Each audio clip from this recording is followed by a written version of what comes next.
I wish you could have known him. He was such an amazing, kid and human being. Brandon Erlmeyer, 20 years old, handsome and funny, beloved by his family. That's his little smile. He was just so happy. That's him as a baby in my lap. It's one of my favorites. Obviously, the picture's a little worn. Becoming an adult can be difficult for anyone, but especially hard when you have a heroin addiction. It was really hard when he relapsed. Brandon had overcome addiction before, and his family was confident he'd beat it again. I was so sure with everything in my entire soul that he would get better. But then came a cold, icy night, one no loving family could forget. December 2nd, 2017. I guess I used to worry more about him ODing. I never thought he would get murdered. Never. My name's Nancy Furlow, and my Tlingit name is Satquan. His name is Brandon Christopher Erlmeyer. His Tlingit name was Ye Yugu, and he was murdered on East 6th Avenue in Anchorage. Brandon's teenage years were like many Alaskans. Happy, athletic, drawn to the mountains and beauty around him, most comfortable outside in the wilds of the last frontier. He loved the outdoors. I mean, from the day we brought him home from the hospital, he was sliding down mountains and climbing through rivers and climbing trees and doing all kinds of stuff all the time. He was raised by his grandmother, Nancy, and close to his cousins, as well as his uncle and aunt. He was just really caring all the time. He used to have a really boogery nose when he was little, all the time, so I always called him my booger. And I called him, he was my booger till the day. He's still my booger. By any measure, Brandon had a bright future. But then he tried heroin, and he was instantly hooked. He struggled with it for years. But even when struggling, he would text with his close-knit family, checking in, making sure they knew he was safe. He was just a ray of sunshine all the time. He had these little eyes that when he'd smile, they just looked like life. The night in question, the night of December 2nd, began with a knock on the door. Brandon's family says a friend asked Brandon for help, and the two left the home together. That was the last time anyone in the family saw Brandon alive. So this is where he was killed. we believe that he was killed. Even if they have no confirmation on the details. No definitive word from the police. But our best guess, it was around here. It's up there.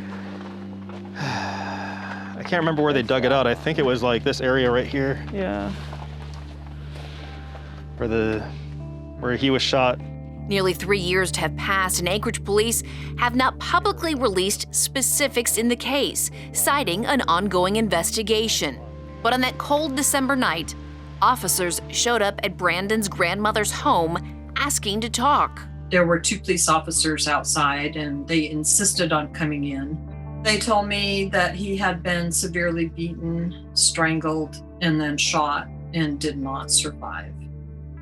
And that his body was still at the crime scene. Police did release this photo of 3 men, calling them people of interest in the shooting death that happened here on East 6th Avenue. At the time this picture was taken, all 3 are believed to be in their late teenage years or early 20s. 2 had backpacks, and 1 had an orange hat, police said. Laughing. Like, it was a fun Saturday night, I guess. And that's hard to take. The family says police took a person in for questioning who they believed had witnessed Brandon's killing. He was later released. He will not testify. He won't say what happened. But he was there. He knows everything that happened. I couldn't imagine myself watching somebody die and then not saying anything.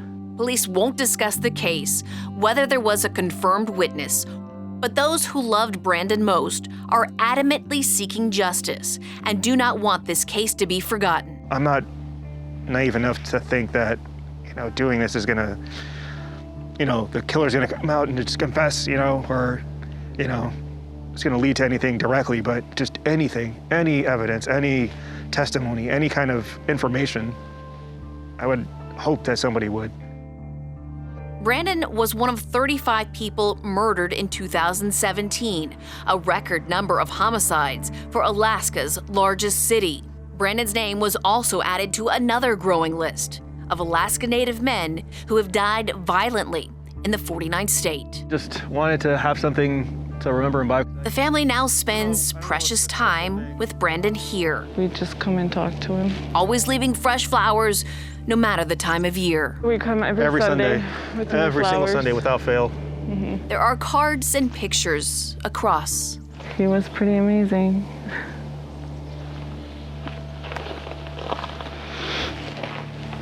I miss him a lot. The family says police check in less often. Carrie said that she felt because he had an addiction problem that police didn't spend as much time with his case. Do you feel that way? I'm not sure if it's because of his addiction problem. I mean, I've wondered actually if it's because we're Alaska Native. She still hasn't forgotten a comment she says an officer made to her in the days after Brandon's death. The detective on his case, for example, in the first call to me, said to me, well, what do you expect is going to happen to a thug when he hangs around other thugs? So many people make mistakes and so many people fall to drugs. That doesn't mean they're worth less than anybody else. Like, good gracious, if we were all judged on our mistakes, so many of us make mistakes. He had an entire life ahead of him. 20 years of fading photos, memories, and treasured text messages. Him telling me that he's working on it and he knows.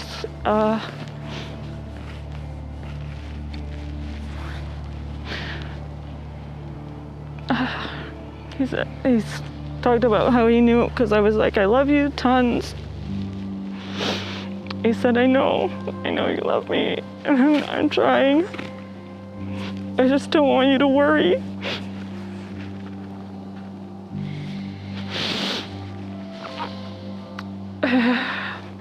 And then the very last one that I sent him, just, I love you, check in. He never saw before he died. So it just sits there, unread, forever.